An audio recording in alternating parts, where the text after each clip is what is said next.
রব্বুল আলামিন বলেন, ওয়ালাকাদ কাররামনা বানি আদম, আমি বনি আদমকে সম্মানিত করেছি, বনি আদমকে মর্যাদা দিয়েছি।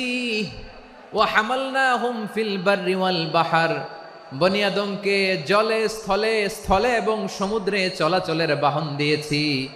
ওয়া রাযাকনাহুম মিনাত তাইয়্যিবাত, তাদেরকে পবিত্র রিজিকের বন্দোবস্ত করেছি। ওয়া ফাদ্দালনাহুম আলা কাসীরিম মিম্মান খালাকনা তাফদীলা, আর আমি আল্লাহ যাদেরকে সৃষ্টি করেছি তাদের মধ্য থেকে বনি আদমকে আমি শ্রেষ্ঠ বানিয়েছি। আমরা শ্রেষ্ঠ, আমরা আশরাফুল মাখলুকাত। আমরা কি এই যে এমনি চিল্লাচিল্লি করে জিজ্ঞেস করলে বলে না, আমরা আশরাফুল মাখলুকাত। আমরা কি শ্রেষ্ঠ, সবার চেয়ে সেরা। আমাদের মতো করে আল্লাহ কাউকে বানায় নাই। দুই পায়ে ভর করে শির দ্বারা